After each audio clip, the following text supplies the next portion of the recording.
பிடித்து மேகத்தில் துடைத்து பெண் என்று படைத்து வீதியில் விட்டு விட்டான்.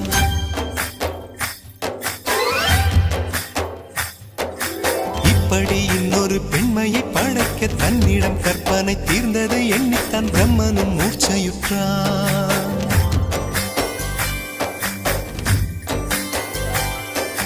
மின்னலை பிடித்து மேகத்தில் துடைத்து பெண் என்று படைத்து வீதியில் விட்டு விட்டார். இப்படி இன்னொரு பெண்மையை படைக்க தன்னிடம் கற்பனை தீர்ந்ததை எண்ணித்தான் பிரம்மனும் மூர்ச்சையுற்றார். அவளின் நாசிக்குள் நுழைந்த காற்று உயிரை தடவி திரும்பும் போது மோட்சம் அடைந்து ராகங்கள் ஆகின்றதே.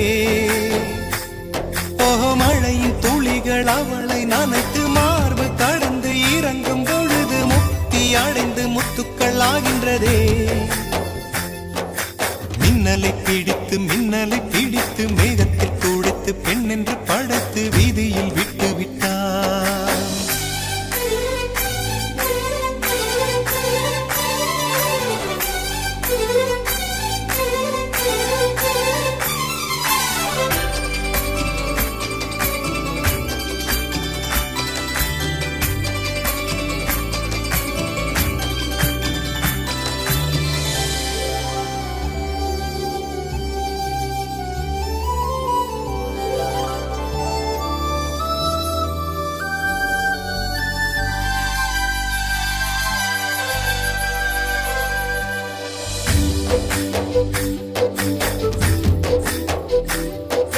நிலவின் ஒளியை பிடித்து பாலில் நனைத்து கன்னங்கள் செய்து விட்டார். உலக மலர்கள் பறித்து இரண்டு பந்துகள் அமைத்து பெண்மை சமைத்து விட்டார். அழகு என்பது ஆண்பாலா பெண்பாலா என்பதில் எனக்கு சந்தேகம் தீர்ந்தது. அழகு என்பது நிச்சயம் பெண்பாலடா. கவிதை என்பது மொழியின் வடிவம் என்றொரு கருத்தும் இன்று உடைந்தது. கவிதை என்பது கன்னி வடிவமடா. மின்னலை பிடித்து மேகத்தில் துடைத்து பெண் என்று படைத்து வீதியில் விட்டு விட்டார்.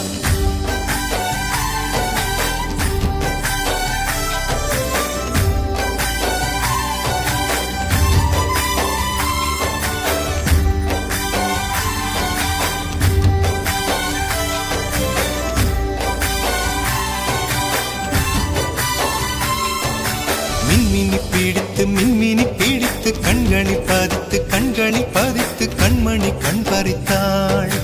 தங்கத்தை எடுத்து அம்மியில் அரைத்து மஞ்சளாய் நினைத்து கண்ணத்தில் குழைத்து ஜீவனை ஏன் எடுத்தாள்.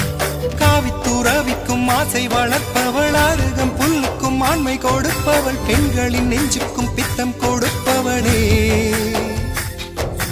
தெரிந்த பாகங்கள் உயிரை தந்திட, மறைந்த பாகங்கள் உயிரை வாங்கிட, ஜனனம் மரணம் ரெண்டும் தருபவளே.